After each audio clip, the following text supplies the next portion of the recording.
BoCo reached the big station and arranged his trucks. Then he went to the shed and asked politely if he could come in. Duck was not pleased to see a diesel, but presently, when he found that BoCo knew Edward, he became more friendly. And by the time BoCo had told him about Bill and Ben, they were laughing like old friends. "Have they ever played tricks on you?" asked BoCo. "Oh, goodness me, yes," chuckled Duck. "Edward's the only one who can keep them in order."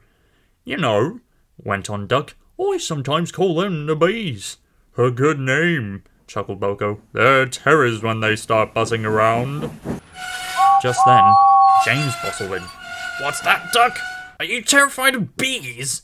They're only insects after all, so don't let that buzzbox Diesel tell you we're different." "His name is BoCo and he didn't.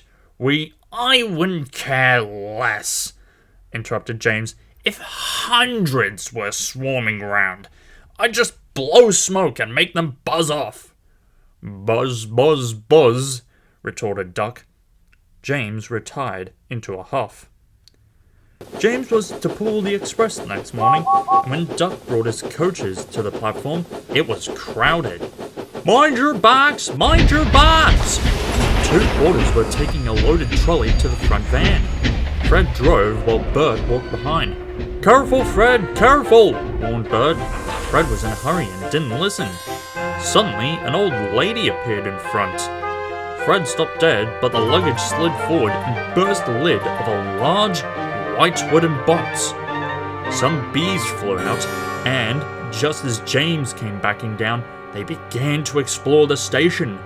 Someone shouted a warning. The platform cleared like magic. The bees were too sleepy to be cross. They found the empty station cold. James's fireman was trying to couple the train. They buzzed round him hopefully. They wanted him to mend their hive. Then they could go back and be warm again. But the fireman didn't understand. He thought they would sting him. He gave a yell, ran back to the cab, and crouched with his jacket over his head. The driver didn't understand either. He swatted at the bees with the shovel. The bees, disappointed, turned their attention to James. James's boiler was nice and warm. The bees swarmed round it happily. "Buzz off! Buzz off!" he hissed. He made smoke. The wind blew it away, and the bees stayed. At last, one settled on his hot smoke box. It burnt its foot. The bee thought James had stung it on purpose. It stung James back right on the nose. "Eee!" whistled James. He had had enough. So had his driver and fireman. They started without waiting for the guard's whistle.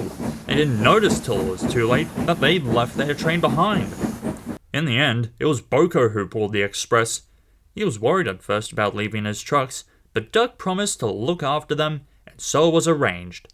He managed to gain back some of the lost time, and the fat controller was pleased with him. No one seemed to notice when James came back to the shed. They were talking about a new kind of beehive on wheels.